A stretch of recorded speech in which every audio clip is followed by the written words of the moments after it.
יברכך אדוני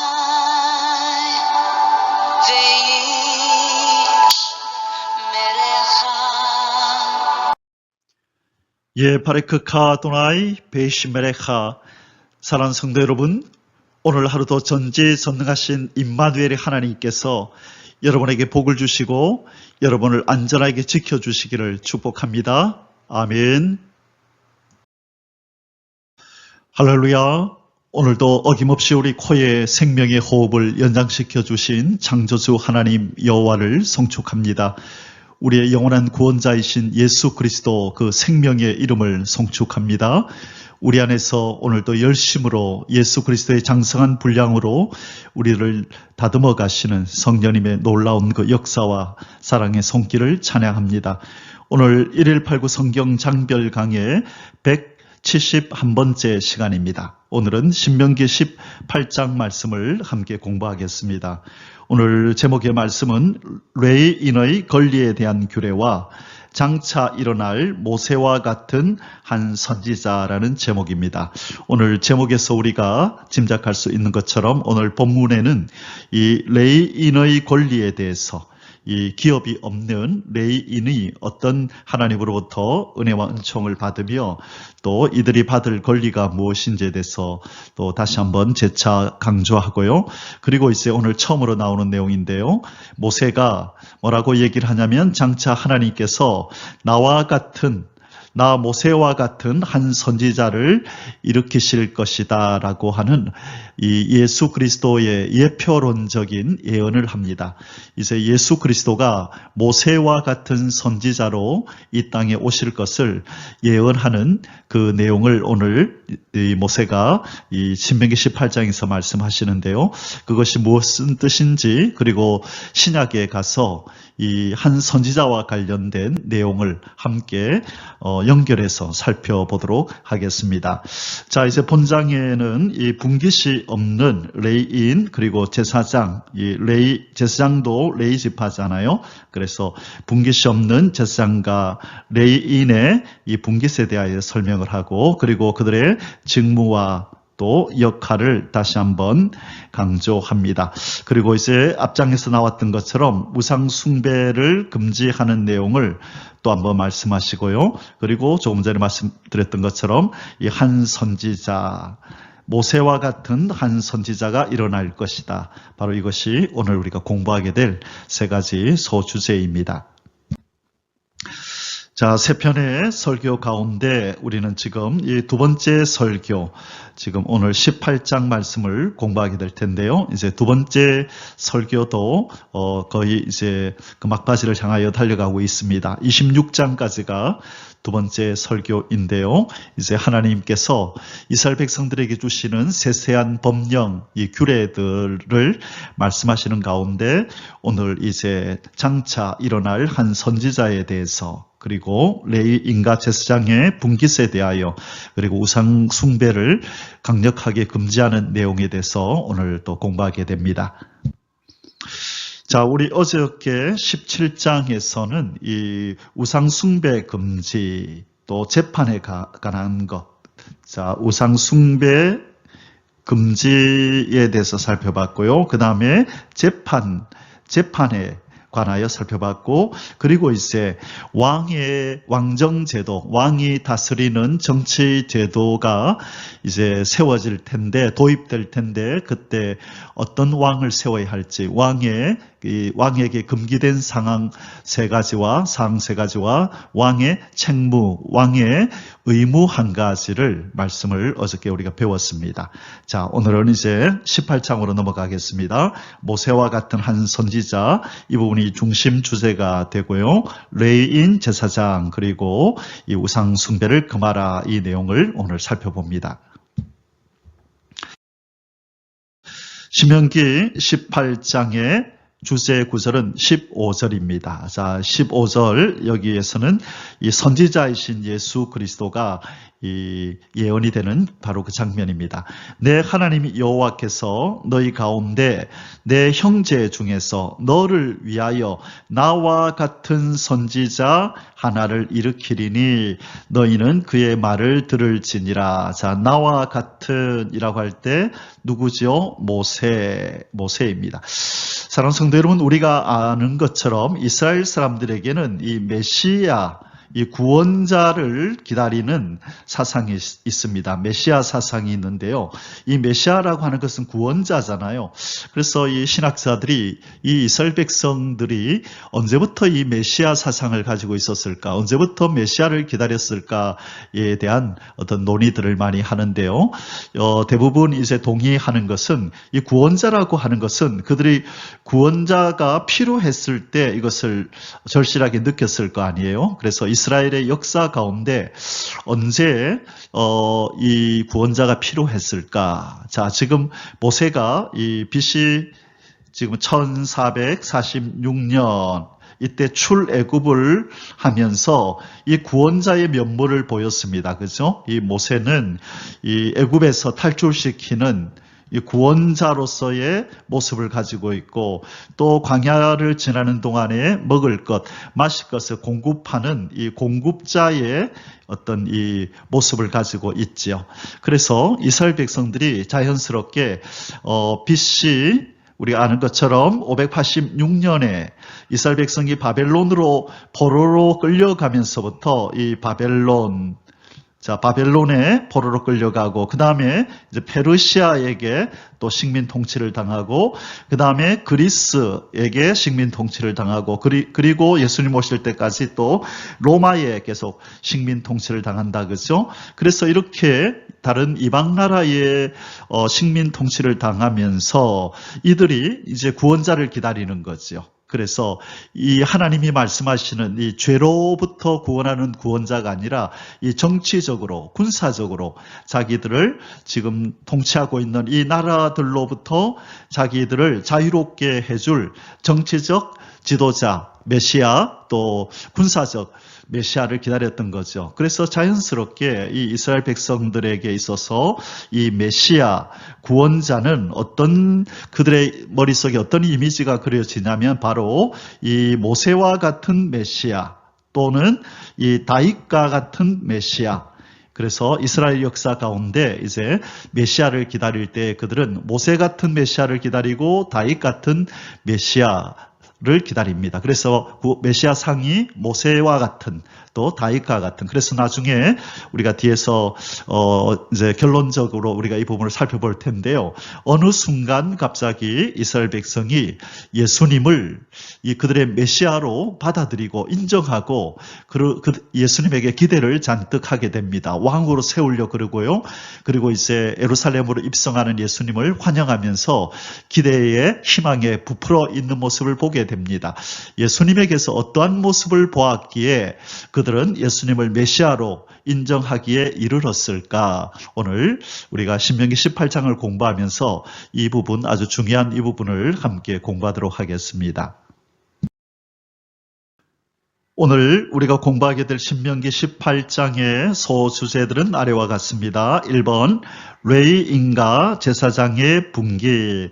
자, 레위인가 그리고 레위 지파 중에서도 이 아론의 가족들이 제사장의 반열이잖아요. 그래 그들에게 돌아갈 분깃이 무엇인지 앞부분에서도 여러 차례 나왔지만 또 하나님께서 강조하십니다. 왜냐하면 이 레위인과 제사장은 이 하나님께 있어서 아주 중요한 그런 인물들이기 때문입니다. 이스라엘 백성 전체가 그렇지만 특별히 하나님을 섬기는 일에 전념하는 이 레위인과 제사장, 이 하나님이 기업이 되어 주시겠다고 하시는 바로 이 사람들을 향한 하나님의 배려는 남다른 것입니다. 그래서 매번 기회가 있을 때마다 하나님은 이 레위인과 제사장에 대해서 이렇게 배려하고 그들을 돌보라는 말씀을 자주 하십니다. 1절에서 8절이고요.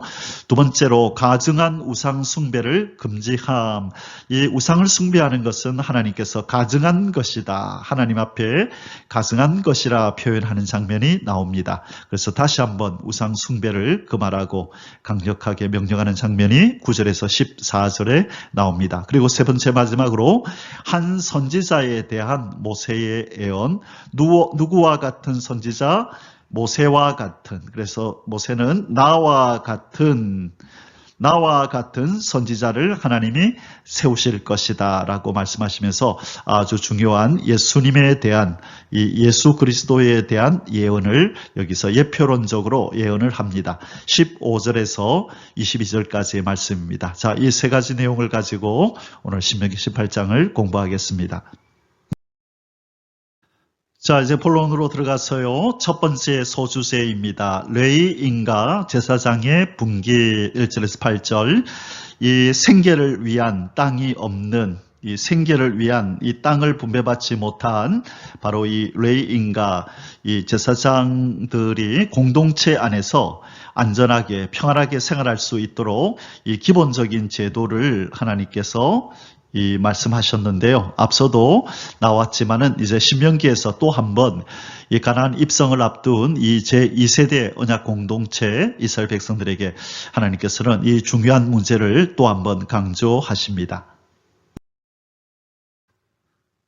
1번 이스라엘 백성 중 기업이 없는 자들, 레위인과 제사장들. 자, 레위인과 제사장들 그러면 그들의 삶의 특징은 무엇이다? 기업이 없는 자들. 바로 하나님이 그들의 기업인 자들이라는 특징을 가지고 있죠. 자, 1절에서 2절에서 하나님께서는 이들에게 어떻게 하라고, 이들이 누구인지, 그리고 이들에게 어떻게 하라고 말씀하시는지 오늘 여기서 말씀해주고 있습니다. 1절 레위 사람 제사장과 레위의 온 지파는 이스라엘 중에 분깃이 없고, 자, 분깃도 없고 기업도 없을지니 그들은 여호와의 화제물과 그 기업을 먹을 것이라. 자, 그들에게 돌아가는 분깃도 기업도 그렇죠. 땅도 어떤 것도 없지요. 그들은 여호와의 화제물, 그들의 기업이 무엇입니까? 바로 이 여호와 하나님께 드리는 제물, 이 제물과 제사 드릴 때 드리는 이 제물과 그 기업을 먹을 것이다. 여기서 그 기업이라고 하는 것은 이제 첫 번째가 이 화제물, 하나님 앞에 그 제물로 드리는 그 동물들, 그렇죠? 또 그리고 어떤 농산물. 그리고 두 번째가 여기 보니까 11조. 자, 화제물과 이 제물과 두 번째가 11조를 이들을 위해서 드리라고 말씀했잖아요. 그래서 지금 이 레위인과 제사장의 기업은 바로 이스라엘 백성들이 하나님 앞에 드리는 그 제물과 또 그들이 하나님 앞에 드리는 11조를 그들은 이것을 그들의 소유로 삼아서 그렇게 생활을 해야 된다라고 하나님이 말씀하셨습니다. 자, 2절에 그들이 그들의 형제 중에서 기업을 가지지 않을 것은 여호와께서 그들의 기업이 되심이니 그들에게 말씀하심 같으니라. 자, 여호와께서 그들의 기업이 되신다. 자, 이스라엘 이 레위 지파와 제사장의 이들의 임무는 무엇입니까?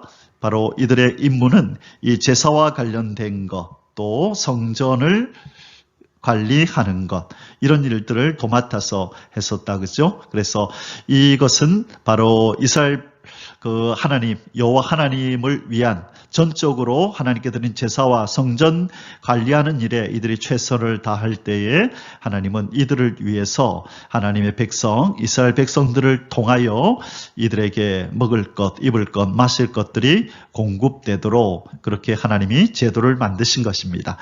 그래서 이들에게 있어서 하나님은 그들의 기업이고 그들의 분깃이었던 것이죠. 자, 여호와 하나님께서 기업이 되어주시는 삶, 하나님께서 기업이 되어주시고 하나님께서 분깃이 되어주시는 삶, 참으로 복된 삶이 아닐 수 없습니다. 사랑하는 성도 여러분, 오늘 우리가 바로 저와 여러분이 바로 하나님이 우리의 기업이 되시고 우리의 분깃이 되시는 그런 삶을 우리가 지금 살고 있는 것입니다. 예수 그리스도 안에서 그 복을 우리가 받은 것이죠. 바로 그 빌립보서 4장 19절에 보면 이렇게 말씀하고 있습니다. 나의 하나님이 그리스도 예수 안에서 영광 가운데 그 풍성한 대로 너희 모든 쓸 것을 채우시리라. 자, 공급하심에 대한 약속이 나오는데 누구 안에서? 그리스도 예수 안에서 하나님이 그 풍성한 대로 우리의 모든 쓸 것을 채워주시겠다. 곧 하나님이 우리의 분깃이 되시고 우리의 기업이 되어주시겠다고 약속하셨습니다. 바로 우리는 전적으로 하나님만 섬기고 하나님께만 영광 돌리는 자로 이 땅에서 살아갈 때에 이것이 우리의 본분이죠. 우리가 그렇게 할 때에 마태복음 6장 33절처럼 너희는 먼저 그의 나라와 그의 의를 구하라. 우리는 그분의 나라와 의를 구하면 되고 그래야면 이 모든 것 먹고 마시고 입는 모든 것의 공급은 하나님께서 책임지시겠다. 이것이 하나님과 우리 사이에 맺은 언약이요.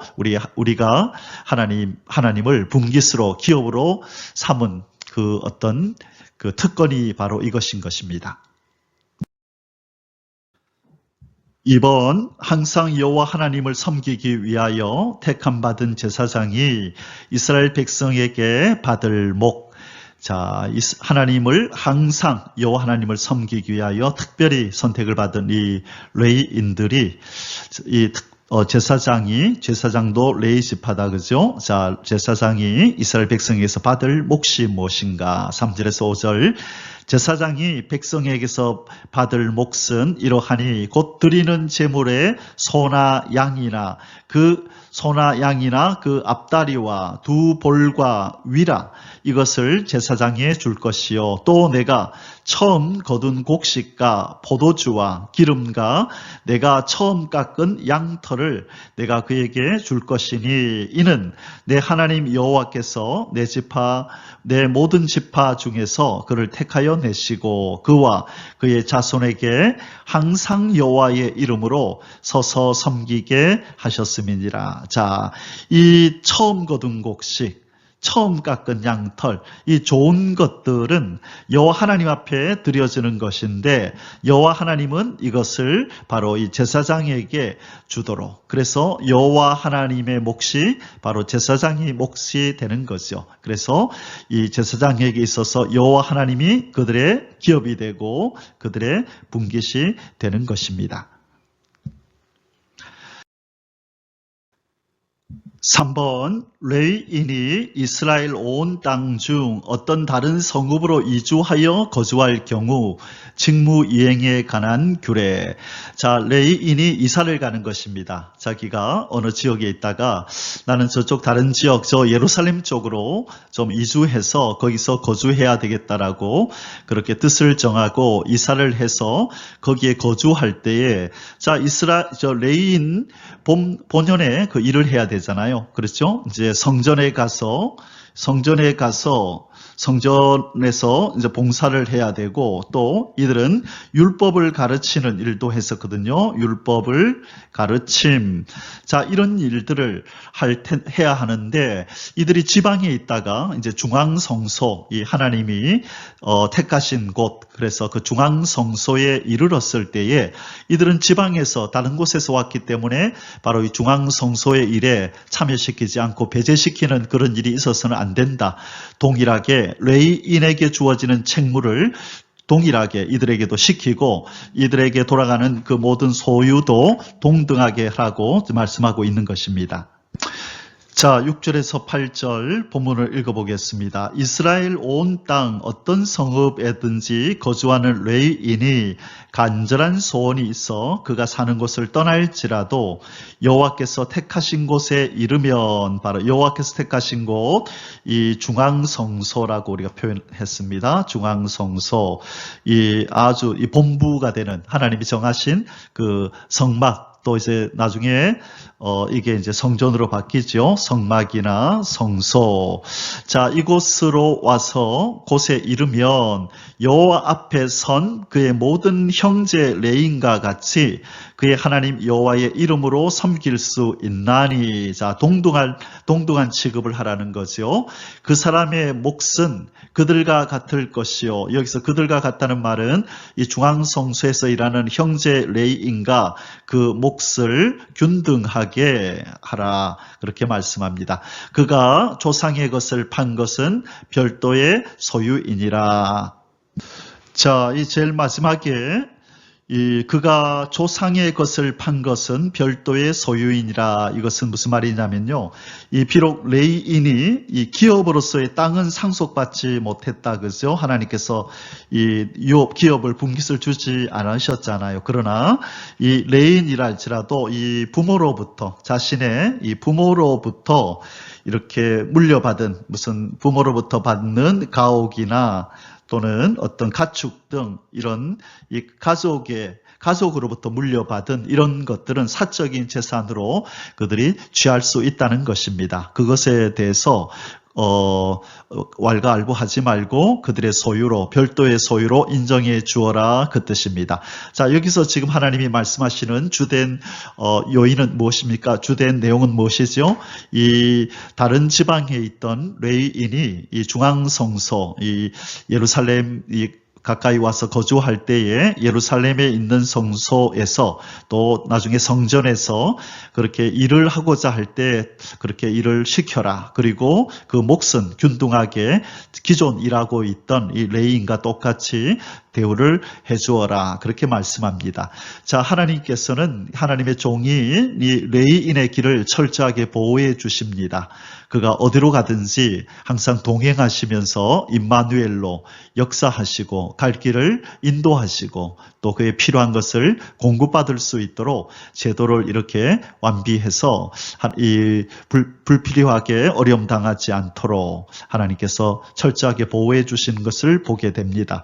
그래서 이 하나님은 이 레인의 이 주거 문제, 그리고 또 걸어가는 이 진로의 문제, 또 어떤 산업, 그래서 우리 하나님께서 이들의 어떤 주거 문제, 그리고 어디로 갈 것인지, 그리고 그들의 어떤 직무에 대해서 하나님께서 철저하게 지키시고 보호하시는 내용을 우리가 보게 됩니다. 마찬가지로 오늘날 우리 성도들, 이 하나님의 영광을 위하여 존재하는 바로 우리 성도들의 문제도 하나님이 다 관여한다는 것을 보여주는 것입니다.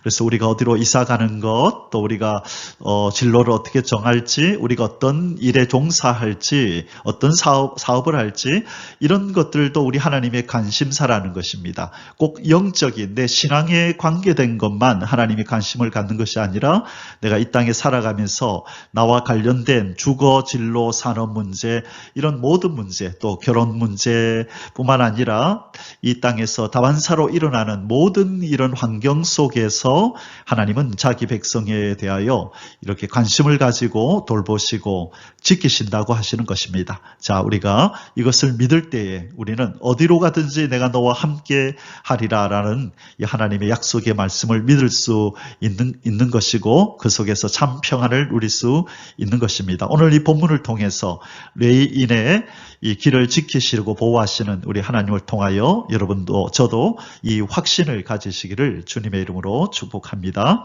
아멘. 자, 이제 두 번째 소주제를 공부하겠습니다. 이번 가증한 우상 숭배를 금지함 9절에서 14절인데요. 자, 이스라엘 백성들이 들어가서 살 땅, 거주할 땅은 가나안 땅입니다. 비록 그들의 몸이 가나안 땅을 이렇게 밟고 거기에 거주하지만 하나님께서 그들에게 한 가지를 금지시킨 것이 있습니다. 그 땅의 이 풍습을 따르지 말라.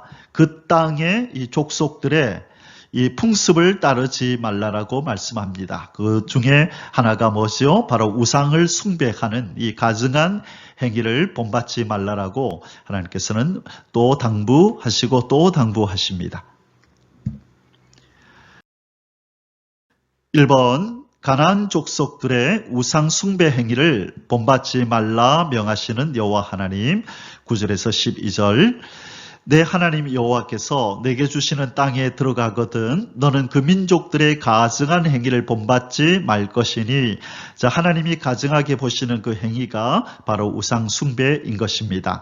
그의 아들이나 딸을 불 가운데로 지나게 하는 자나 점쟁이나 길흉을 말하는 자나 요술하는 자나 무당이나 진언자나 신접자나 박수나 초혼자를 너희 가운데서 용납하지 말라. 이런 일을 행하는 모든 자를 여호와께서 가증히 여기시나니 이런 가증한 일로 말미암아 내 하나님 여호와께서 그들을 내 앞에서 쫓아내시느니라. 아멘.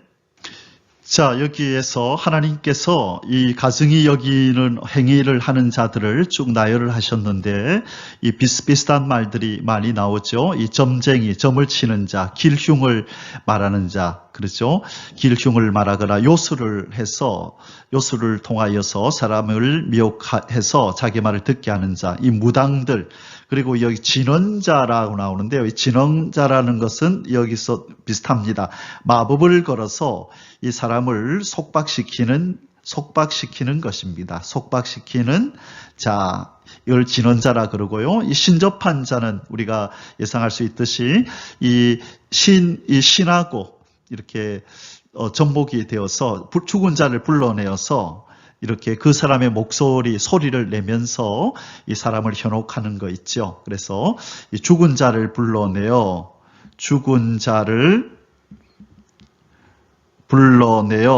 그의 목소리로 말을 해서 이 사람을 현혹하는 그 사람이 있죠. 그리고 여기서 박수라 함은 이것은 마술사를 의미합니다. 박수는 마술사 또는 마법사를 의미하고요.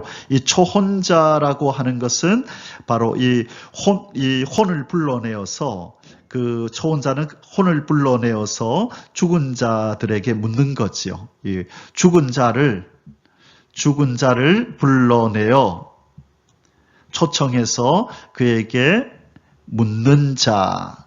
자, 우리가 이 사울이 어떤 그 신접한 자를 찾아가서 사무엘을 불러 올려서 그 얘기하는 장면이 나오죠. 바로 그러한 자들을 의미합니다.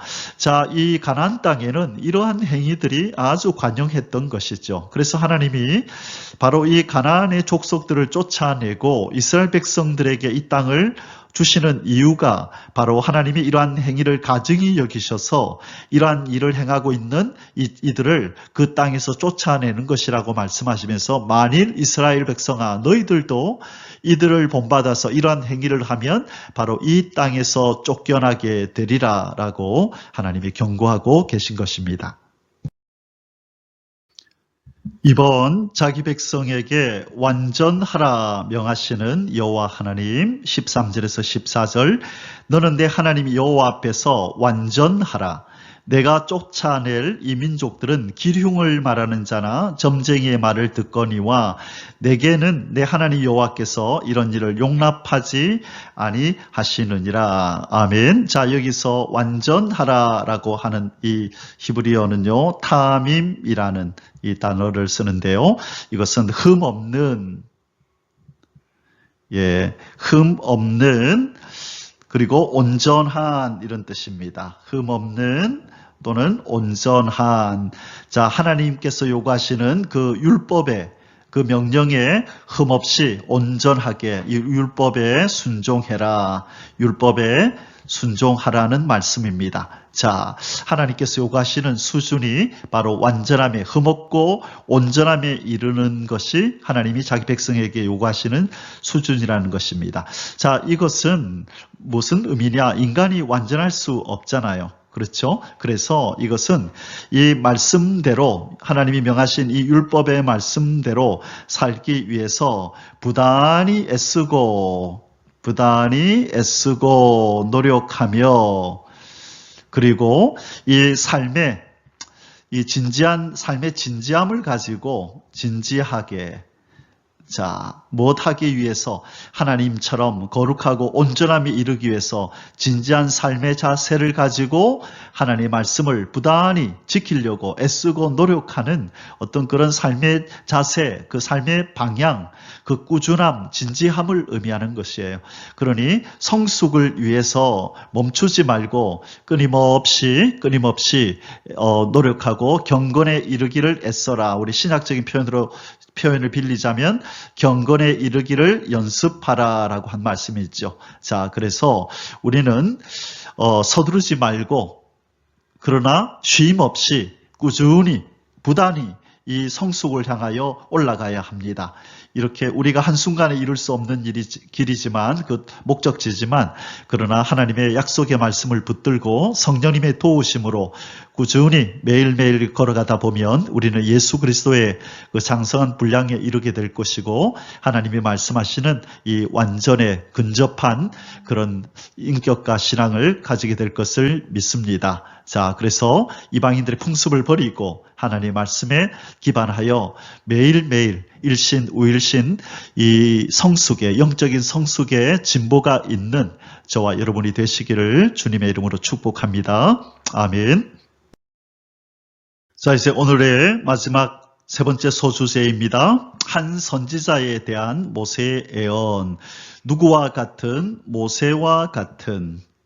자, 모세는 뭐라고 표현했냐면 나와 같은 한 선지자를 하나님께서 세우실 것이다 라고 했는데 바로 이 선지자는 궁극적으로 누구에 대한 예언이라고요? 바로 예수 그리스도에 대한 선지자이신 예수 그리스도에 대한 예언입니다. 자, 15절에서 22절 함께 보겠습니다. 1번 여호와 하나님께서 자기와 같은 한 선지자를 일으키실 것이라고 예언하는 모세 15절입니다.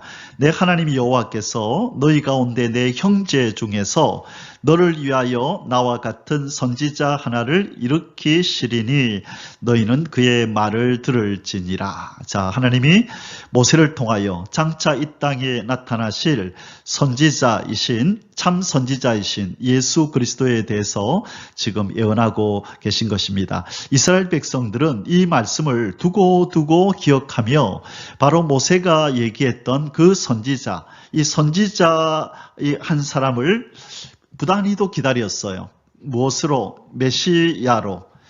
이 모세가 말했던 이 선지자가 바로 메시아를 의미한다라고 이들은 생각한다 그랬죠. 그래서 이 메시아를 이 선지자로 오실 이 메시아를 그들은 끝없이 기다렸던 것입니다. 그래서 나중에 이 세례 요한이 그의 삶 속에서 범상치 않은 모습을 나타냈을 때에도 세례 요한에게 찾아가서 네가 바로 오리라 한 그 선지자냐라고 묻게 되고 예수님에게도 네가 바로 그 선지자냐라고 당신이 바로 그 선지자입니까? 라고 그 선지자냐고 물어보는 장면이 나옵니다. 자, 뒷부분에서 그걸 살펴보고요. 지금 모세가 예언한 신명기 18장 15절 이 내용은 아주 중요한 신학적으로 중요한 구절이니까요. 꼭 기억해 놓으시기를 바랍니다. 2번 여호와 하나님과 이스라엘 백성들 사이에 한 선지자를 세우시는 이유는 이스라엘 백성이 요청하였기 때문이다. 자, 왜 지금 모세가 이 하나님과 이스라엘 백성들 사이에 한 선지자를 세울 것이라 이렇게 말씀하냐면 바로 이스라엘 백성이 요청했었거든요. 모세가 이 시내산에 올라가서 십계명을 받아 내려올 그때 즈음에 이들이 하나님의 이 위험에 쌓인 이 하나님의 임재를 바라보고 이 어미하심에 눌려서 겁을 내면서 하나님이 직접 우리에게 말씀하지 마시고 하나님과 우리 사이에 한 사람을 세워달라고 그렇게 요청했거든요. 그 요청에 대한 응답으로 하나님이 모세에게 내가 너희들 가운데서 한 선지자를 세워서 너희들에게 말하게 하겠다라고 이렇게 지금 응답을 주시는 것입니다. 자, 16절에서 18절 이것이 곧 내가 총회의 날에 이때 총회의 날이라는 말은 이 십계명을 십계명을 받아서 내려오기 위해서 모세가 지금 산에 있는, 그리고 이 이스라엘 백성이 밑에서 집결해 있는 이 총회 날, 그날을 의미합니다. 호렙산에서 내 하나님 여호와께 구한 것이라 곧 내가 말하기를, 이스라엘 백성들이 이렇게 말했다는 거예요. 내가 다시는 내 하나님 여호와의 음성을 듣지 않게 하시고, 무서웠거든요. 아주 이 막 천둥 소리가 나고 불과, 그렇죠, 연기와 막 구름이 막 뒤섞이면서 그들은 그 앞에서 벌벌 떨 수밖에 없는 하나님의 현현이 있었던 거죠. 자, 다시는 이 큰 불을 보지 않게 하소서, 두렵건대 내가 죽을까 하나이다 하매 백성들이 그렇게 외쳤다는 것입니다. 여호와께서 내게 이르시되 그들의 말이 옳도다. 자, 그들의 말을 들어줘라 이 말이죠. 내가 그들의 형제 중에서 너와 같은 선지자 하나를 그들을 위하여 일으키고 내 말을 그 입에 두리니 내가 그에게 명령하는 것을 그가 무리에게 다 말하리라. 자, 그래서 예수 그리스도께서 지금 이때가, 이 모세가 지금 이 이스라엘 백성들에게 말하고 있는 이때가 BC 1406년경, 그렇죠? 이제 40년이 지나고 이제 가나안 땅 입성을 앞두고 있는 바로 그때였습니다. 그리고 예수께서 BC 3년경에 이 땅에 오시죠. 그래서 1400년 후에 바로 이 모세를 통하여 하나님이 예언하셨던 이 선지자가 드디어 나타나신 것입니다. 그래서 우리는 바로 그 선지자이신 예수 그리스도의 명령을 잘 듣고 순종해야만 구원에 이르게 되는 것이지요. 3번, 전하라고 명령하지 않는 것을 자기 마음대로 모세의 이름이나 다른 신들의 이름으로 말하면 죽임을 당하리라 경고하는 모세. 자, 이번에는 이 거짓 선지자에 대한 지금 경고를 하고 있습니다. 하나님께서 전하라고 명령하지 않은 어떤 것을 자기 마음대로 임의로 하나님의 말씀인 것처럼 전달하거나 모세의 이름을 빙자해서 또는 다른 신들의 이름으로 이렇게 말을 하면 반드시 죽이라, 그렇게 경고하고 있습니다. 19절에서 20절, 누구든지 내 이름으로 전하는 내 말을 듣지 아니하는 자는 내게 벌을 받을 것이요, 만일 어떤 선지자가 내가 전하라고 명령하지 아니한 말을 제 마음대로 내 이름으로, 자, 여기서 내 이름은 여호와 하나님의 이름이다, 그죠? 여호와 하나님의 이름, 여호와 하나님의 이름으로 전하든지 다른 신들의 이름으로 말하면 그 선지자는 죽임을 당하리라 하셨느니라. 다시 말해 거짓 선지자는 반드시 죽임을 당한다. 이것을 지금 경고하고 있습니다. 감히 하나님이 말씀하지 않은 것을 꼭 하나님이 말씀하신 것처럼 이 백성들을 현혹하고 미혹하기 위해서 하나님의 이름이나 또 다른 신들의 그들이 권위 있다고 여기는 그런 어떤 신들의 이름을 거명하면서 이렇게 거짓된 말을 전하면 반드시 죽임을 당한다. 죽이라고 지금 하나님이 경고하고 계십니다. 4번, 참 선지자와 거짓 선지자 판별법. 자, 그러면 그 사람이 참 선지자, 하나님이 보내신 참 선지자인가 아니면 거짓 선지자인가를 어떻게 판별하느냐, 바로 그 부분을 지금 모세는 얘기를 합니다. 21절에서 22절에 내가 마음속으로 이르기를 그 말이 여호와께서 이르신 말씀인지 우리가 어떻게 알리오 하리라. 자, 네 마음속에 이런 마음이 들지 않느냐? 그렇지? 이런 질문이 생길 거야. 그럴 때에 어떻게 판별하느냐? 만일 선지자가 있어서 여호와의 이름으로 말한 일에 증언도 없고 성취함도 없으면 이는 여호와께서 말씀하신 것이 아니요 그 선지자가 제 마음대로 한 말이니 너는 그를 두려워하지 말지니라. 자, 한 말이 성취가 되지 않아요. 성취가 되지 않으면 이것은 거짓말을 한 것이다. 자, 그런데 이 거짓 선지자는 또 뭐라 그러죠? 또 하나님의 마음이 바뀌어서 또 이렇다고 하더라라고 말을 바꾸죠. 그렇죠? 말을 바꿉니다. 말을 바꾸면 이 사람은 수상한 사람이라는 거예요. 하나님이, 신실하신 하나님이 말씀하셨으면 그대로 성취가 되고 이루어져야지, 그것이 하나님의 말씀이지, 이렇게 거짓으로 예언했다가 이루어지지 않으니까 또 말을 바꾸어서 하나님이 또 이렇게 말씀하셨다, 때로는 너희들이 믿음이 없어서 하나님이 그렇게 하지 않으셨다, 이런 식으로 그때그때마다 말을 바꿉니다. 이것이 바로 거짓 선지자의 표징이라는 것이죠. 그들을 두려워하지 말랍니다. 그들이 이제는 어떤 말을 하든지 듣지도 말고 그들의 경고도 두려워하지 말아라. 그들의 이 말은 이루어지지 않는 거짓 선지자의 말이다라고 그렇게 말씀합니다. 자, 그래서 우리가 이 거짓 선지자를 판별을 할 때에 그들의 그 말을 보고 우리가 이제 분별을 해야 되는데요. 정말로 이 사람이 하는 말과 그의 행실이 같은가? 정말 말하는 대로 그들이 행하는가? 이것을 우리가 잘 살펴보아야 됩니다. 자, 그리고 얼마나 그들이 주님을, 말뿐만 아니라 그들이 주님을 닮아가려고 노력하는가? 그렇죠? 이 먼저는 언행이 일치하는가를 살펴야 되고요. 그 다음에 그들이 주님을 닮기 위한 그들의 노력을 봐야 되는 것입니다. 이 신앙인들의 모습이 여러 가지로 나타나는데요.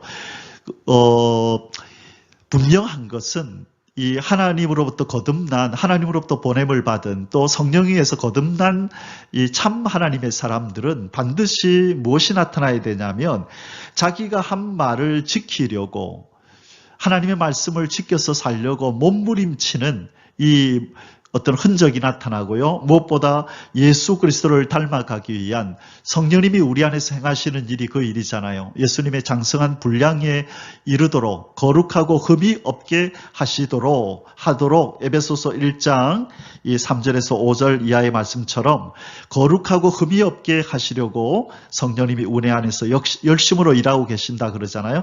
그러므로 하나님의 사람이라면 이 성령님의 인도를 따라 거룩하고 흠이 없이 예수님의 장성한 분량에 이르기 위하여 몸부림치고 회개하고, 이 옷을 찢지 않고 마음을 찢는 회개의 삶이, 이 애통하고 통회하는 삶이, 분투하는 삶이 그 사람 속에서는 나타난다는 것이죠.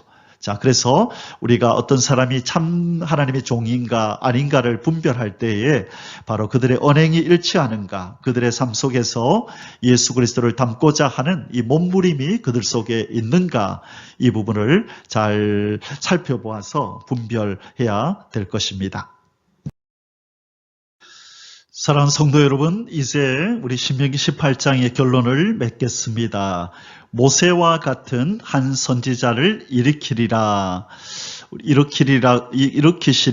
자, 모세가 예언을 했는데요. 바로 이분이 누구라고요? 이는 참으로 세상에 오실 그 선지자라. 그렇게 얘기를 합니다. 자, 우리 그 신명기 18장 15절이었었죠. 내 하나님 여호와께서 너희 가운데 내 형제 중에서 너를 위하여 나와 같은 선지자를 일으키시리니 너희는 그의 말을 들을지니라. 자, 지금 이 모세를 통하여 1400년 전에 예언하신 이 말씀을 이스라엘 백성은 듣고, 그들이 메시아를 필요로 하는 이때에, 지금 누구의 그 통치 밑에 있죠? 로마의 통치 밑에서 살아가고 있는 이스라엘 백성들은 이 정치적으로 이들이 독립을 하기를 원했죠. 자유를 원했던 것이죠. 그래서 이들은 이 정치적인 메시아를 기다리고 있었던 것입니다. 그래서 그들의 눈에 볼 때에 이 사람이 보통 사람이 아니구나라고 하는 그런 어떤 판단이 되면 그 사람을 찾아가서 혹시 이 사람이 메시아 아닌가라고, 모세가 얘기했던 그 한 선지자가 아닌가라고 이렇게 묻고 그렇게 알아보는 그런 노력을 했던 것입니다. 자, 그 첫 번째 그 후보가 누구였냐면 성경에 나오는 바로 이 세례 요한입니다. 요한복음 1장 21절에 또 묻되, 자, 누가 지금 묻고 있죠? 자, 이 레위인들이요, 이 유대인들이 제사장과 레이인을 지금 이 요한한테 보낸 것입니다. 제사장과 레이인을 요한에게 보내어서 이렇게 물으라 한 것입니다. 자, 또 묻되 그러면 누구냐? 네가 엘리야냐? 이르되, 자, 요한이 말합니다. 나는 아니라. 또 묻되 누가 물어요? 제사장과 레인이 네가 그 선지자냐? 자, 여기에서 바로 그 선지자냐라고 하는 이 정관사를 사용하죠. 정관사. 자, 그 선지자냐? 이것이 무슨 말이에요? 이것은 지금 묻고 있는 제사장과 레위인도 알고 있고 바로 대답하는 요한도 알고 있는 그 선지자. 자, 요한도 이 유대인이었기 때문에 모세가 이렇게 모세오경에서 기록한 바로 그 한 선지자에 대한 기록을 알고 있죠. 그도 이 메시아로 바로 이 모세가 얘기했던 그 한 선지자를 여겼을 것이고요. 기다리고 있는 것입니다. 그래서 지금 제사장과 레위인이 묻는 것입니다. 네가 바로 그 선지자냐? 그때 뭐라고 대답해요? 요한이 아니라라고 얘기를 하죠. 자, 여기에서 지금 이 이스라엘 백성들은 오랫동안 그 선지자를 기다리고 있다는 거예요. 누가 얘기한? 바로 신명기 18장 15절에서 모세가 얘기했던 나와 같은 선지자 하나, 바로 그 선지자를 지금 유대인들은 기다리고 있는 것입니다. 자, 이제 세례 요한이 목배임을 당하여 죽고 드디어 예수 그리스도가 이 광야에서 이제 또 이곳저곳에서 기적을 일으키시며 이 범상치 않은 능력을 보이면서 이 이스라엘 유대인들 가운데서 지금 살아가고 계십니다. 자, 이 모습을 보고 사람들이 어떻게 하는지 보겠습니다. 자, 요한복음 6장 이것은요, 지금 오병이어의 기적을 지금 얘기하는 그 장인데요. 그 사람들이 예수께서 행하신 이 표적을 보고, 무슨 표적? 오병이어의 표적을 보고 말하되 이는 참으로 세상에 오실 그 선지자라 하더라. 자, 여기 또 그 선지자가 또 나왔죠. 사람들이 이 예수님을 쭉 따라다니다 보니까 이분이 정말로 범상치 않은 분이다. 이분이 혹시 그분 아닐까 싶었는데 이들이 확신을 갖게 된 그 사건이 있었던 거죠. 그것이 뭐예요? 바로 오병이어 사건입니다. 오병이어 사건. 자, 이 오병이어 사건은 자, 이 이스라엘 백성들이 어디 있을 때 이들이 지금 경험하게 됐냐면요. 이 벳세다 광야에 있을 때 이런 일이 벌어졌는데요. 예수님의 말씀에 의하면 이들이 지금 며칠 동안 밥을 먹지 못했냐면 사흘 동안, 3일 동안이나 먹을 것이 없었대요. 그런데 예수님께서 기적을 일으키셔서 이 광야에서 이들에게 만나를, 이 오병이어를 가지고 그들에게 먹을 것을 내려줬죠. 자, 그러자 이들에게 번쩍 스쳐 지나가는 그런 어떤 사건이 있었던 거죠. 그것이 뭘까요? 광야에서 이들에게, 자기 조상들에게 만나와 메추라기와 이 물을 먹여주었던, 누가 떠올랐을까요? 모세가 40년 동안 광야를 지나는 자기 조상들에게 먹을 것을 풍족하게 주었던 이 사건을 떠올리면서 예수 그리스도, 이분이 바로 모세를 닮았구나. 우리가 광야에서 사흘 동안이나 먹을 것이 없어서 이렇게 고통하고 있는데 이 오병이어를 가지고 놀라운 기적을 우리에게 베풀어서 광야에 있는 우리를 먹여주었다. 자, 그러면 아까 모세를 이들이 메시아로 여길 때에 모세 같은 메시아, 이것은 무슨 모세의 어떤 면을 이들은 기다린다 그랬죠? 이 애굽에서 구출, 그러니까 구원자로서의 모습, 그리고 광야에서 이 공급해주는 공급자의 모습이라 그랬잖아요. 그러니까 지금 이 이스라엘 사람들은, 이 유대인들은 이 광야에서 오병이어로 그들에게 먹을 것을 공급하시는 예수님을 발견한 거죠. 자, 그래서 어떻게 이런 기적을 일으킬 수 있느냐? 이분은 분명히 메시아다. 하나님으로부터 왔다. 그러니 이분을 모시고 이제 두 번째 이 사명, 이 애굽에서 우리 조상을 구출해냈던 이 사명을 아마 이분도 하실 거다. 우리 이 예수님을 왕으로 모시고 이제 예루살렘으로 모시고 들어가서 바로 이 노마로부터 우리를 구출해내는 구세주의 역할을 하도록 하자. 우리의 왕으로 삼자. 라고 이들이 이제 결단을 하는 거죠. 그 내용이 바로 15절입니다. 요한복음 6장 15절. 그러므로 예수께서 그들이 와서 자기를 억지로 붙들어 임금으로 삼으려는 줄 아시고 다시 혼자 산으로 떠나가시니라. 자, 임금으로, 그들의 왕으로 삼으려고 했대요. 왜 그렇죠? 앞장 세워서 로마를 무찌르고 모세처럼 로마를 무찔러버리고 그들의 억압과 압박에서 그들에게 참 자유를 주시는 분으로 삼자라고 그들이 그렇게 생각했던 거죠. 자, 그래서 바로 이 유대인들은 예수님을 오병이어 사건 이후에 임금으로 삼으려고, 메시아로 삼으려고 그렇게 했던 것입니다. 자, 어쨌든 이 예수님은 지금 이스라엘 백성들이 그때 기대했던 것처럼 예수님은 메시아죠. 분명히 메시아인데 이 정치적인 메시아가 아니죠. 예수님은 정치적으로 또는 군사적으로 자기 백성을 구출하는 메시아가 아니라 무엇에서 우리를 건지실 자라고요? 죄에서 자기 백성을 건지실 메시아인데 이 유대인들은 영의 눈이 어두워서 이것을 보지 못했던 것이죠. 이들이 로마에서 구출되는 것보다도 영원한 이 죄의 굴레에서 구출되는 이것이 더 그들에게 중요한 일이었음에도 불구하고 영적으로 맹인이었던 그들은 깨닫지 못했던 것입니다. 그러나 우리는 이제는 압니다.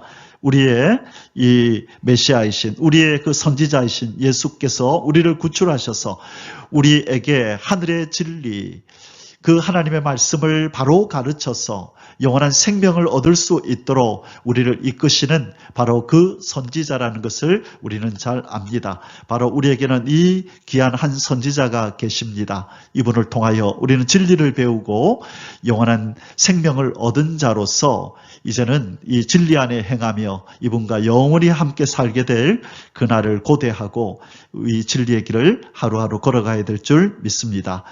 오늘도 감사하며 살아가는 복된 하루가 되시기를 주님의 이름으로 축복합니다. 아멘. יברכך